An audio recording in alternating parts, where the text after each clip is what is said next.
అందరికీ నమస్కారం అండి. తెలంగాణ రాష్ట్ర ప్రభుత్వ ఉద్యోగులకి సంబంధించి ఆ ఉద్యోగులను రెగ్యులరైజేషన్ చేయడం కుదరదు అని చెప్పేసి కుండ బద్దలు కొట్టిన సీఎం రేవంత్ రెడ్డి గారు. సో తెలంగాణ ఎంప్లాయీస్ న్యూస్లో భాగంగా అవుట్సోర్సింగ్ ఉద్యోగులపై ముఖ్యమంత్రి రేవంత్ రెడ్డి గారు కీలక వ్యాఖ్యలు చేశారు. శుక్రవారం సచివాలయం సెక్రటేరియట్లో ఆయన మీడియాతో మాట్లాడారు. అవుట్సోర్సింగ్ ఉద్యోగుల రెగ్యులరైజేషన్కు అవకాశం లేదని స్పష్టం చేశారు.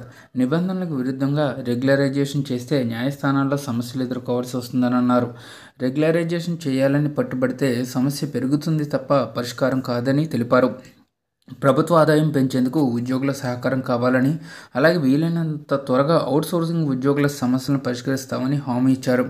అంతకుముందు ఆర్ఆర్ఆర్ కోసం భూసేకరణ ప్రక్రియను వీలైనంత త్వరగా పూర్తి చేయాలని సీఎం రేవంత్ రెడ్డి గారు సంబంధిత అధికారులను ఆదేశించడం జరిగింది.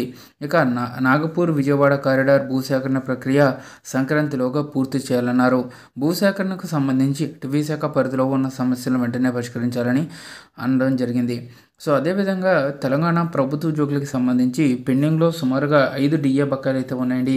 ఈ డిఏ బకాయిలు అయితే ప్రభుత్వ ఉద్యోగులకు చెల్లించాల్సి అయితే ఉంది. కొత్త పీఆర్సీకి సంబంధించి నిర్ణయాలు కూడా తీసుకోవాలి.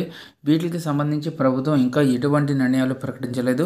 సంక్రాంతి పండుగ కానుకగానైనా పీఆర్సీనైనా ఇవ్వాలి, లేకపోతే అందాక డిఏలైనా ప్రకటించాలని చెప్పేసి ప్రభుత్వ ఉద్యోగులు డిమాండ్లు చేస్తున్నారు. సో కాంగ్రెస్ ప్రభుత్వం మేనిఫెస్టోలో ప్రభుత్వ ఉద్యోగులకు హామీలను ప్రవేశపెట్టింది.